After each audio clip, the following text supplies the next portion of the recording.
પછી તમારા સુધી પહોંચ્યો ને આપણે આજે ઇન્ટરવ્યુ કરીએ છીએ।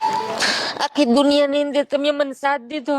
મારે બાપા હતા ઓફ થઈ ગયા, બેન હતા ઓફ થઈ ગયા। અમે આખી દુનિયાની અંદર બે બેનું જ છીએ, મારો કોઈ સાથીદાર નથી।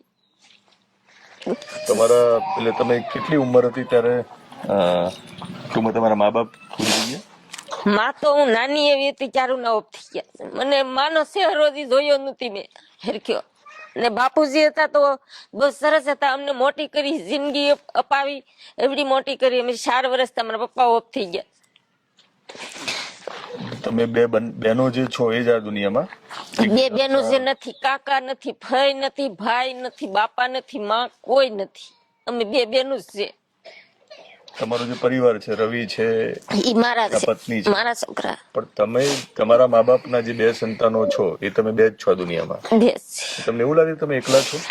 તો પછી તો હું કરવું? આમાં એકલું તારે જિંદગી જીવી પડે। હું કરવું? બાપુની માની કોઈ સહારો નહીં। ભાઈ હોત તો એમ થાત કે અમારા ભાઈ છે એમ, તો અત્યારે 12મી ના ઘેર આવી છે તો મારા ભાઈ ની ખોટ છે બહુ। અત્યારે મારો ભાઈ આવો હોય તો આવીને ઉભો રહે મારે ઘરે।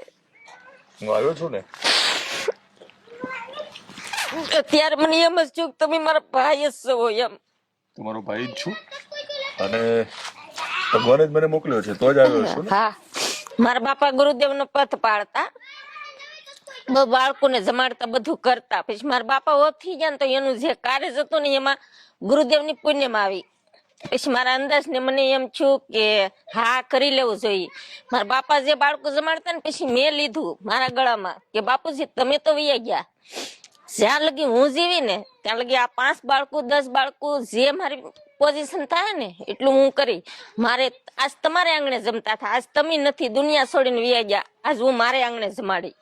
જેટલું મારીથી પોઝિશન થાય ને એટલું કરી, 500 નું, 1000 નું, 50 નું, 100 નું હું બાળકો મારા ઘેર જમાડી। હું પુણ્ય હું જીવતી રહી, મારા ખોળિયામાં જીવ છે ત્યાં લગી હું બાળકો જમાડી, પછી હું ગરામાં લેતી નથી।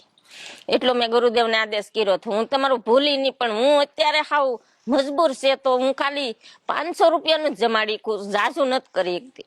તમે 500 નું જમાડો છો એ જ મોટી વાત છે। હા, અને એટલું દરરોજના કેટલા કમાવ છો તો બધી વાતચીત કરવાના જ છીએ। દરરોજના ખૂબ ઓછી રકમ કમાતા હોય ખેત મજૂરી કરીને, અને 500 રૂપિયા ખર્ચીને જ્યારે જમાડે છે તો તમે બહુ મોટું કામ કરી રહ્યા છો। અને તમે મને આવો આ બાજુ, તમે મને ભાઈ કીધો જ છે, હા, હું તમારો ભાઈ છું। પણ માસીએ મને હમણાં શૂટિંગ શરૂ થયું પહેલા એક વાત કરી હતી। એમને જ્યારે મેં પૂછ્યું કે તમારું સપનું શું, તો કીધું કે નરેન્દ્રભાઈ મોદીને મળવું છે। એમને નરેન્દ્રભાઈ મોદીને મળવું છે। તો નરેન્દ્રભાઈ, તમે ગુજરાતના ભાઈ છો, હું તમને રિક્વેસ્ટ કરું છું